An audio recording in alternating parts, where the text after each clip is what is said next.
Okay, this is the video tutorial for chapter 16 of the textbook Finite Element Essentials in 3D Experience, and it deals with the pressure fit problem. So let me explain to you what the basic idea is. This is also called shrink fit, pressure fit, shrink fit. Uh, Basically involve a situation where you have a bigger disk, such as the gray one that you see up there, and let's say it's made of bronze, and you uh, force it into the bottom piece, which is the orange, and the inner hole is a little bit smaller than the one that the outer diameter of the gray piece. Okay. Now, when I say force it, ordinarily what people do is they heat up the orange piece, the steel piece, so that it expands. It gets a little bit bigger, so that it can easily take the bronze disc in it, and then they let it cool down. Of course, when it cools down, the steel piece is going to shrink, and it's going to grab the exterior of that bronze part, and it'll sit there. That's what shrink fit or pressure fit is. Okay, so the dimensions are given here, and of course, when you look at this problem, there are many planes of symmetry. First of all, if you make a cut halfway through the height, which means instead of taking 1 inch, 1 inch disc, you take half an inch disc, that's a plane of symmetry. And in fact, you can take any sector that you want, in principle, any sector. So I'm going to be taking a 60-degree sector. So the bottom of these two is in on a surface slider, and the sides, the front sides, these two that you see, and the ones in the back that you cannot see, are also on surface slider. Or when I say surface slider, means roller or planes of symmetry, because basically plane of symmetry means there's no displacement perpendicular to it. Okay. Now, the material properties, I'm assuming that everything is going to be in the elastic range. So the Young's modulus and Poisson ratio are given for these two parts. And this problem can also be done as an elastic plastic problem, but we're going to assume the simplest situation. In this particular problem, you have an exact analytical solution that can be found in most stress analysis books. Now, when you look at the problems that I have in the book, and they involve assemblies, there's these four of them, and the first three were done in a different way uh, than number 16. The only reason, chapter 16, the only reason that I'm doing chapter 16 differently is so that you can see a process that can be followed. And it may, to some of you, it may seem more cumbersome than the first three approach, the first three chapters, the way it was handled. But at least you get to see something new. Okay, so let's go ahead. I have already created my assembly here, so I'm going to insert in it two parts. Right click, insert first 3D part, and this is going to be the let's call it the steel. It's going to be the steel. So I'm going to right click on this thing and change it to steel.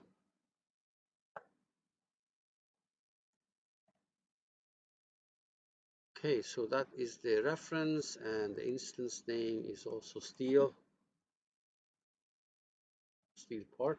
Okay, apply, and okay, let's make it. So we go to part design, double click on this, on a convenient plane, on that vertical plane. I will sketch a rectangle, because I'm going to draw these rectangles and then shaft it to get my tubes, basically. So something like this. Let's put some dimensions here. So this is the outer one, so the distance from here to this axis,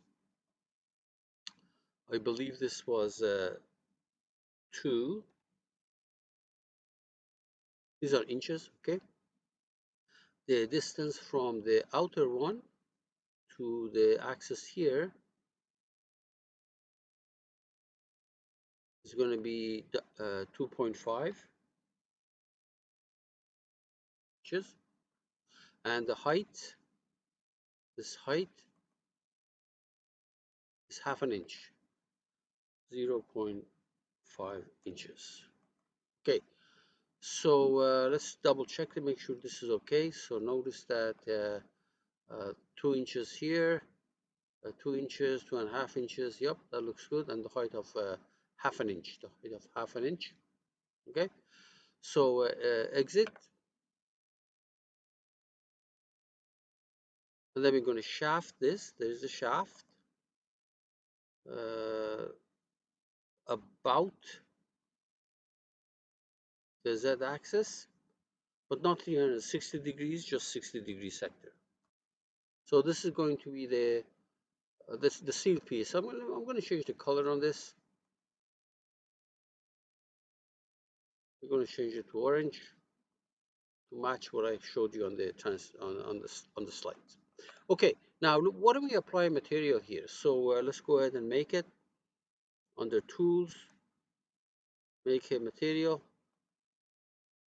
We're going to call it steel chapter 16. Chapter 16. Okay. Here's the material database. A shell has been created for the part that I just made. So it's right here. Right click. Let's put in the numbers. Simulation. Under structural, abacus multiphysics, mechanical, elasticity, and the Young's modulus is 30 million.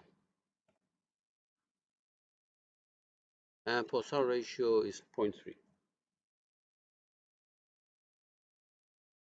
Okay, so we created that. Now we're going to right click and apply. We don't need this anymore. We can leave the material database and we apply it to the steel, on the steel, not on the assembly. You can't take it anyways.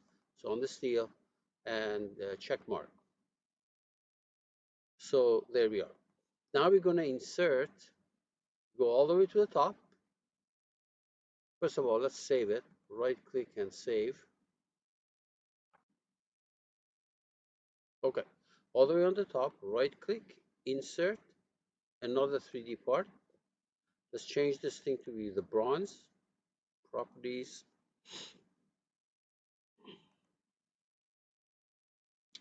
So reference name is bronze.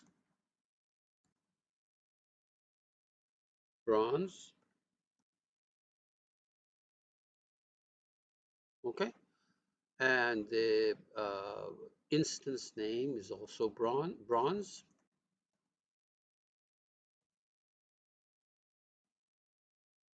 Okay.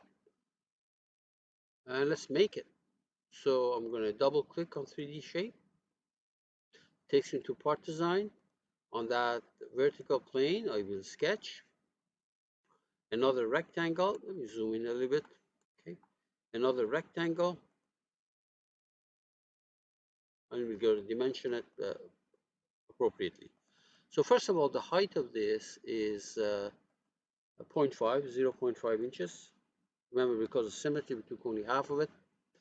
And dimension from here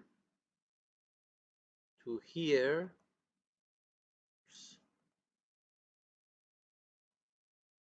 is, this is the one that's a little bit bigger than 4 inches. So it's going to be, this radius is half of 4.002, which is 2.001. 2.001. And if you look here closely, you see that this line is slightly to the right of the original line that we see here from the orange piece. But anyway, this inside dimension, this is diameter of, it was diameter 2 inches, so radius of 1. Okay, so we exit. And once again, there's a slight overclosure here. In other words, this is a little bit penetrated into the orange piece. So we're going to shaft it. Okay, once again about the z-axis,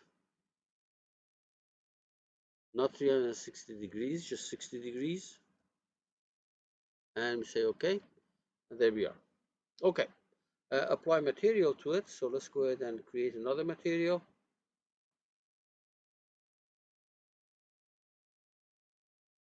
And I think we called it bronze,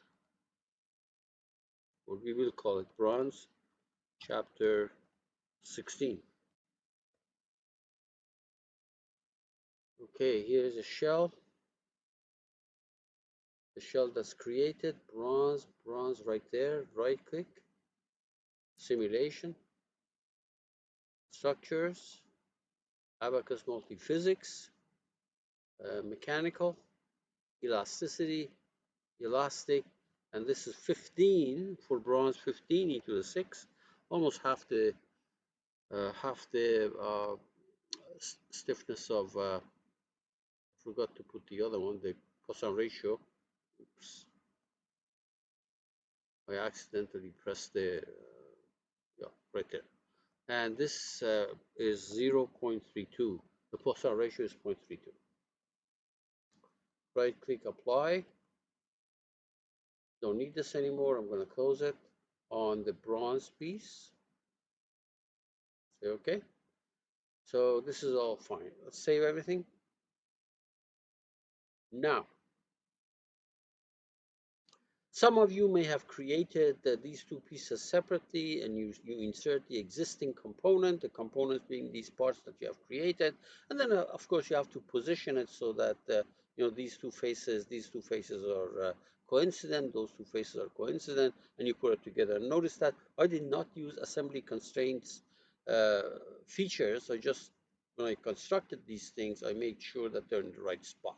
Okay? The only unfortunate thing is that if you move these things away from each other for whatever reason, then you are pretty much stuck because you don't know assembly constraints to update. Now, this is where things are going to be a little bit different. Now, in the past, when I had an assembly, in those other three examples, I meshed them simultaneously. So I moved myself up to the assembly design right there, at the assembly level, the first branch, and I entered the structural model creation.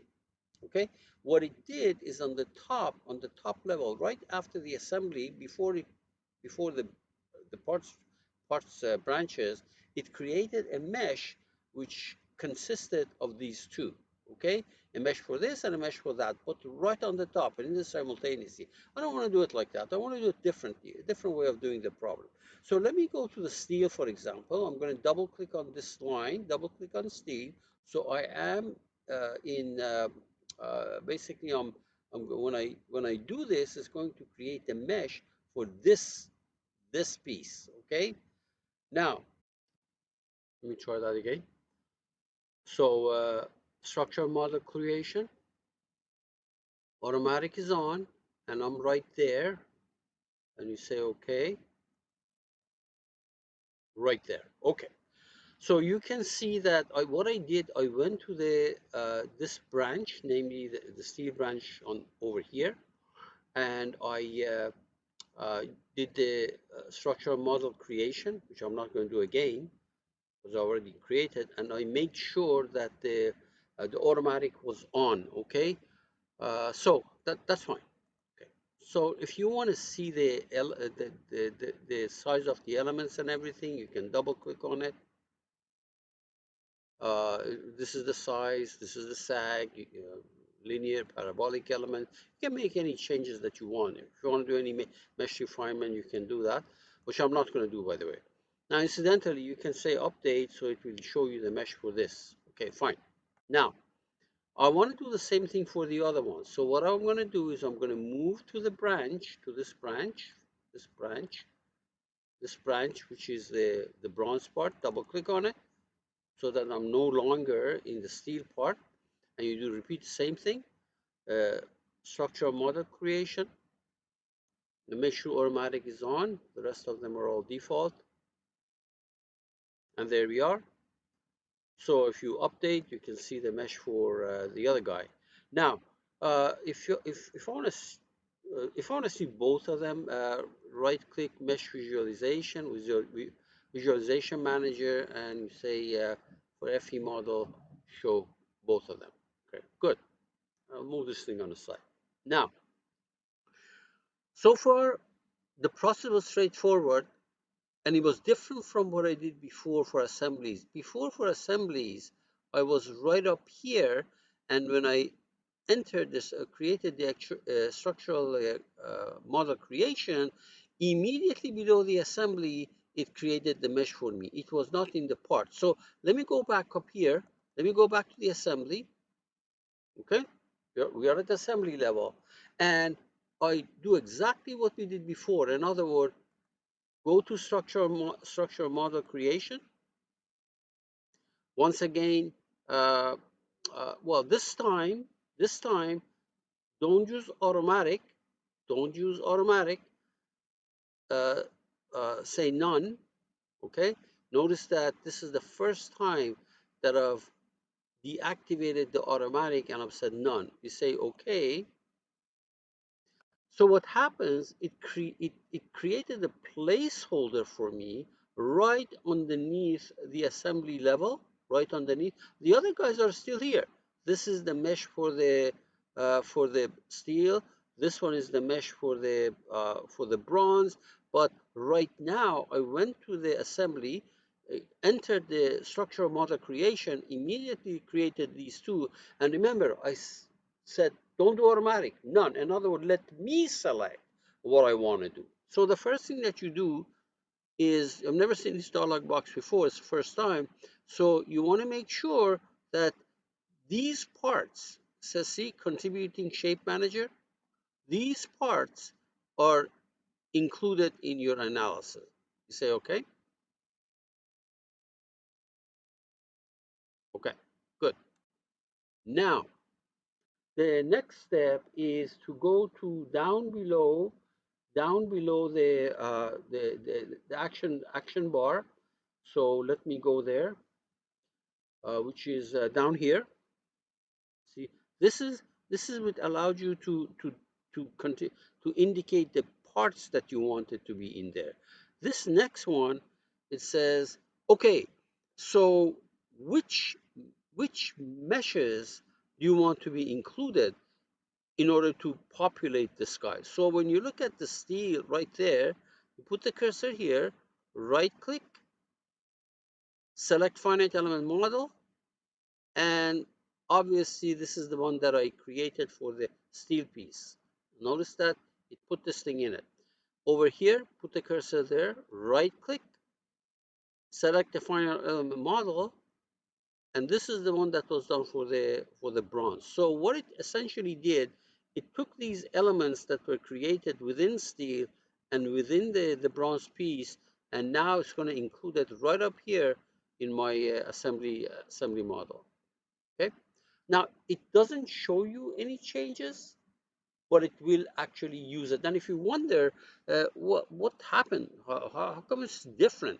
So there is something called here, which is Feature Manager. You click on it, and it shows you exactly what's going on. In other words, for this analysis, I have solid section one, which was for steel, and this one was for the bronze, and the elements are for the steel and for the bronze. Okay. All right, so let me actually move it here. See, this one is steel, this one is for the bronze, and of course the material are taken into account in the solid section. So we're done here. Let's save everything.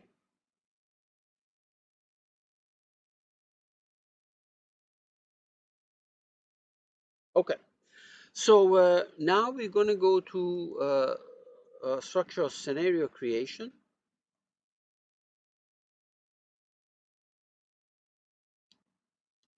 Structure, obviously.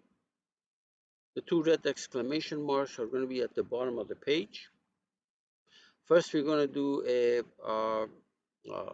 we're going to include our finite element model. Now, Our finite element model is the one that was created for the assembly. Remember, we included the stuff in here, right there. So you click on it, and there's a single one, and that's the one that we actually put the stuff in that line immediately before the assembly line. We say OK. Notice that this turned green. And now we go to procedure. It's a static problem that we're doing. Use the default here. OK. Now we're going to go to restraints. Well, first of all, let me hide these things. Put the cursor there, right-click Visualization Management, and hide the mesh. Okay, so symmetry, planar symmetry. So this and that can be done simultaneously. Another one. These two can be done simultaneously. If you want, you can do it 6 times, and these can be done simultaneously. If you don't feel comfortable, you want to do it 6 times, that's fine. Okay, good. So that takes care of this. What else do we have? Now remember that these two are interfering with each other. Already we know that they're interfering with each other. So we're gonna have to create the interactions, surface-based contact, because these are contacting each other. Already one has penetrated the other one. So for the green one, I'm going to select the inside face, inside surface of that orange piece. So I'm going to hide this. So for the green one, I'm going to select this. And for the purple one, I'm going to use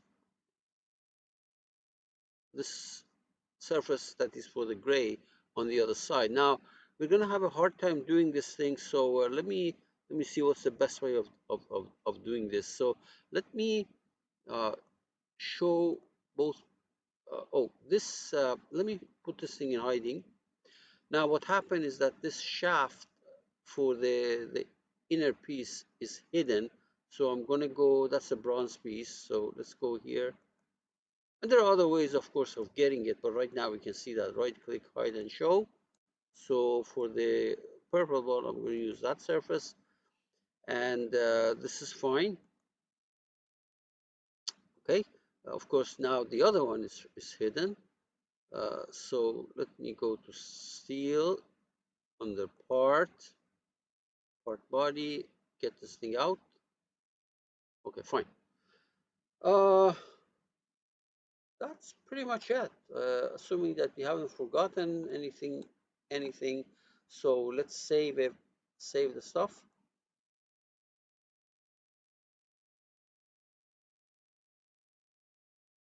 Okay. So we go to simulate. Let's start with the check, model check. By the way, it was a good idea to have a finer mesh at the interface because that's where the action is. So I have the same default mesh that it gave you, but you would like to have a fine mesh in that vicinity. So that was fine. Now let's do the simulation check.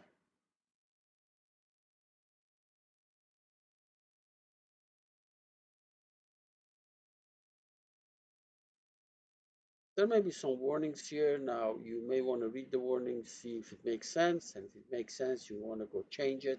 I'm not going to bother doing that. Usually this is a bad policy because at the end, only when it fails that you're going to check these, and then maybe too much extra work at that point. But it worked fine. And now we're going to simulate it. This is the actual running.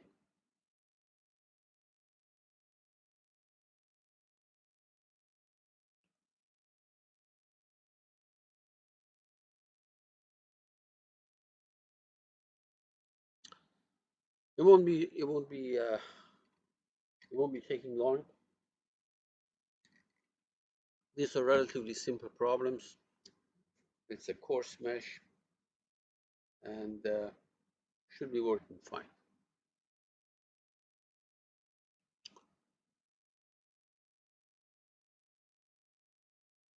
The problem is non-linear, but because of the way I define the step sizes, it's done in initial and the final steps are only kept. So if I had changed the step size, I would have had more of these here that could have looked at. Now this is the initial situation before even you know basically running the problem.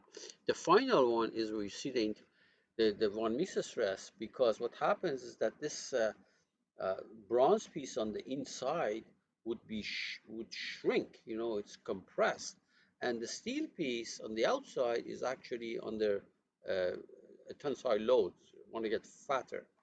And when you look at the displacement, okay, the displacement, the magnitude of displacement, it's fairly small, but that's fine. Don't get the impression that everything is the same color here, because there's shades of different colors. I can see that. As a matter of fact, if you double click on this and say don't show it to me as a smooth color, you can see that there's orange here. Okay. All right. So now you can actually ask for contour of contact pressure. The only thing is that the contact pressure, these numbers are correct. In fact, the analytical solution tells you it's around 1,990 psi, but the contact pressure is right here. So let me show that thing to you a different way. Let me see for a second. Over here under, let's see now, under the plots. So let me check a few things. That's not what I want. Just a second. I want the maximum and minimum stuff. Let's see. Oh, right there. Okay, so if you click on it, in other words, show me the maximum and minimum, then you can see that, first of all, uh, this is almost 1990s. That's why it's almost the same color, but it shows you the maximum and minimum of this is the contact pressure value, okay, which is in line with that theoretical calculation. All right, folks, good luck with your pressure fit problem.